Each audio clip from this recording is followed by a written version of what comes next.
8వ తారీఖు మధ్యాహ్నం 3 గంటలకు జ్యోతిరావు పూలే గ్రౌండ్స్లో బీసీల బహిరంగ సభ ఏర్పాటు చేయడానికి బీఆర్ఎస్ పార్టీ నిర్ణయించడం జరిగింది.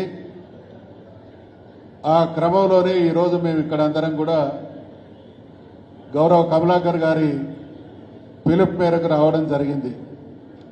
బీఆర్ఎస్ పార్టీ ఏ విషయంలోనైనా బీఆర్ఎస్ పార్టీకి ఉన్నటువంటి అద్భుతమైనటువంటి చరిత్ర ఏంటంటే ఒక అంశాన్ని లక్ష్యంగా ఎంచుకుంటే ఆ లక్ష్యం సాధించేంత వరకు త్యాగాలకు వెరవక పోరాడినటువంటి చరిత్ర కలిగినటువంటి పార్టీ బీఆర్ఎస్ పార్టీ.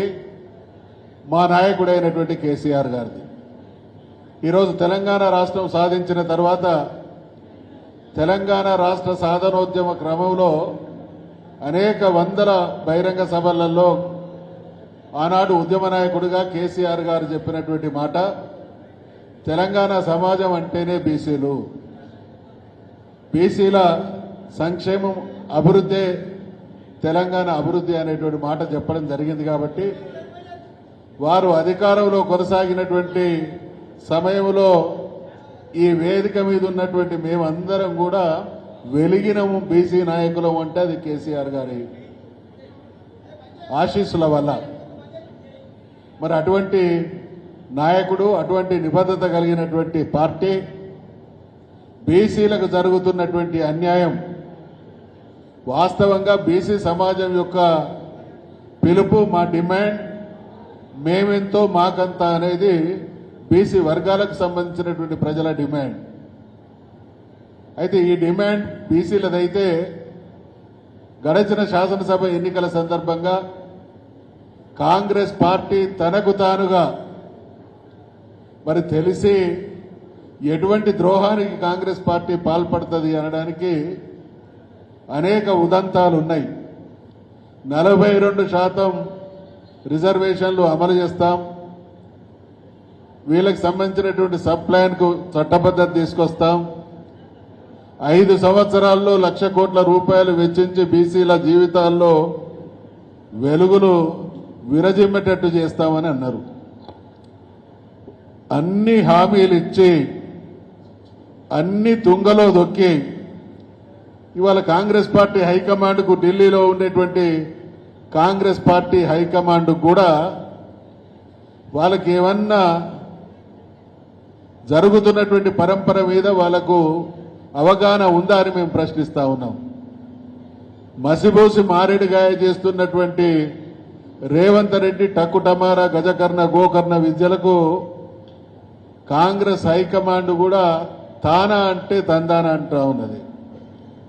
ఇచ్చినటువంటి హామీలు ఏవి నెరవేర్చలేదు, కానీ అన్ని హామీలు అమలు చేసినామని రేవంత్ రెడ్డి ఇటీవల జరిగినటువంటి శాసనసభ ఎన్నికల్లో వేరే రాష్ట్రాలకు పోయి ఈడ కేసీఆర్ గారు తన సమర్థ పాలనలో 10 సంవత్సరాలలో తెలంగాణ ఏ సమస్యలతోనైతే కునారిల్లిందో అవన్నీ పరిష్కారం చేసిండు.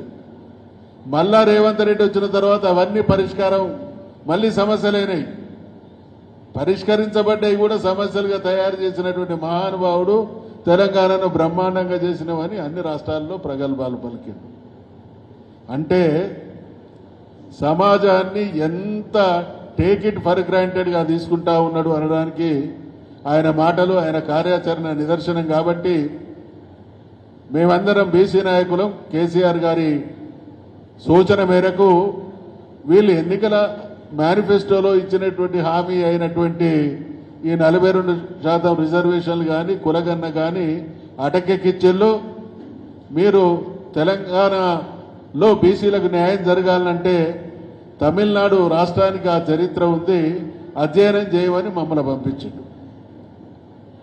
అధికారంలోకి వచ్చిన తర్వాత ఈ అంశాలన్నీ అటకెక్కించినటువంటి రేవంత్ రెడ్డి అంకుశంతో పొడిచినట్టు అటు కోర్టులు కావచ్చు, బీసీ సంఘాలు కావచ్చు, బీసీ బీఆర్ఎస్ పార్టీకి సంబంధించినటువంటి నాయకులం ప్రశ్నిస్తే మొదలుపెట్టిండు.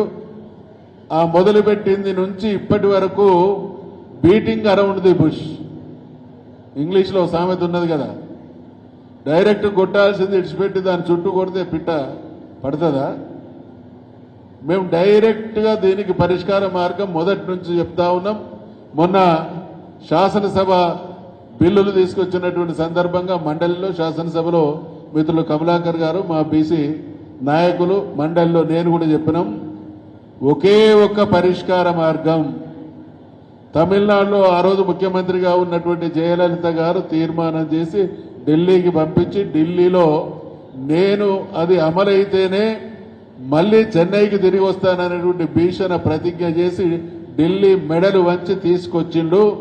మీరు ఆ ప్రయత్నం చేయండి, మీ వెంట మేము సంపూర్ణంగా సహకరిస్తాం అనేటువంటి మాట మాట్లాడినాం, హామీ ఇచ్చినాం, దానికి కట్టుబడి ఉన్నాం. జరిగినటువంటి తతంగం అంతా తప్పుల తడకని కూడా తెలుసు. తప్పుల తడకని తెలిసినప్పటికీ మా నిజాయితీ మా నిబద్ధత బీసీలకు న్యాయం జరగడం కాబట్టి అసలు వీళ్ళ నిజాయితీ ఏందో తేలాలని అనేటువంటిది కూడా అనుమానాస్పదంగా ఉన్నది. కాబట్టి మేము చెప్పిన తర్వాత కూడా ఆయన 6-7 సార్లు ఢిల్లీకి పోయిండు. ఏ రోజు పంపినటువంటి బిల్లులు రాష్ట్రపతి ఆమోదించే విధంగా పార్లమెంటులో వచ్చే విధంగా ఆయన ప్రయత్నం చేసినటువంటి దాఖలాలు లేవు. బిల్లులు ఢిల్లీకి పోయిన తర్వాత ఆయన అన్నటువంటి మాటలు మీకు తెలుసు కదా. మనమో బిల్లు ఏమైంది, తెలంగాణ బీసీలది ఏమైతా ఉన్నదనో ఈ సమాజం ప్రశ్నిస్తూ ఉంటే దొంగను చూసినట్టు చూస్తూ ఉన్నారు, చెప్పులు ఎత్తుకపోవడానికి వచ్చినన్ని చూసినట్టు చూస్తూ ఉన్నారని ఆయన మాట్లాడుతాం. అసలు సమస్య బీసీలకు సంబంధించినటువంటి 42% రిజర్వేషన్. ఒకవైపు ఈ రకంగా చేస్తూ మరోవైపు నిన్న మొన్న ఢిల్లీ కేంద్రంగా ఒక కొత్త డ్రామా.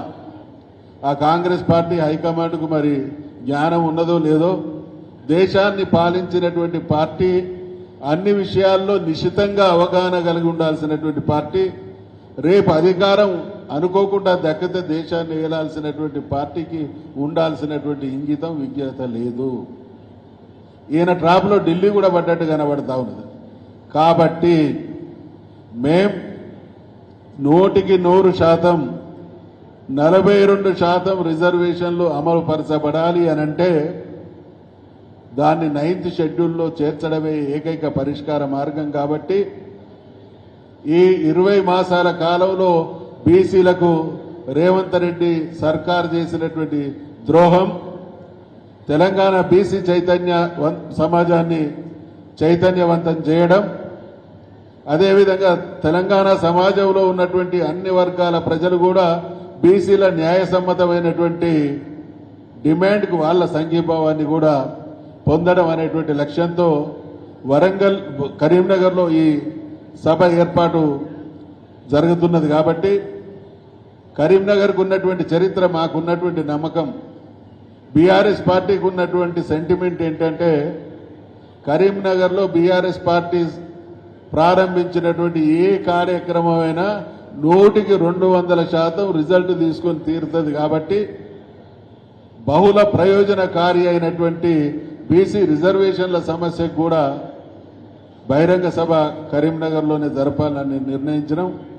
ఖచ్చితంగా బీసీ సమాజం కదం తొక్కి కదలి వచ్చి యావత్ తెలంగాణకు మళ్ళీ ఒక టార్చ్ బేరర్ లాగా 42% రిజర్వేషన్లు సాధించడంతో పాటు రాబోయే రోజులలో మేమెంతో మాకంత వాటా దక్కించడంలో కూడా ఒక గుణాత్మకమైనటువంటి పాత్ర కరీంనగర్ పోషిస్తుందనేటువంటి ఆశాభావాన్ని వ్యక్తం చేస్తూ సెలవు తీసుకుంటా ఉన్నాం.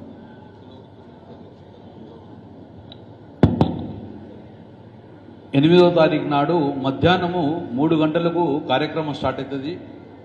కేసీఆర్ ఉన్నప్పుడే కులవృత్తులను బతికినాయి. అందుకే కులవృత్తులు వారి వారి కులాల వేషధారణతోటి తెలంగాణ చౌకలో ప్రదర్శన చేసి అక్కడి నుంచి ర్యాలీగా కార్యక్రమం చేస్తాం. కాబట్టి దయచేసి గౌరవ పత్రికా సోదరులు ఈ యొక్క కరీంనగర్ నుంచే నాంది కథన పేరు కలుపుతున్నాం. కాబట్టి దీనికి మీరందరూ సహకారం ఉండాలని చెప్పేసి ఈరోజు రాష్ట్రం నుంచి వచ్చిన డెలిగేషన్ అందరికీ కూడా మరొక్కసారి కృతజ్ఞత తీసుకున్నాం. దయచేసి గౌరవ పత్రికా సోదరులందరూ మాతో కలిసి భోజనం చేయాలని మీకు పిలుస్తున్నాం. Thank you.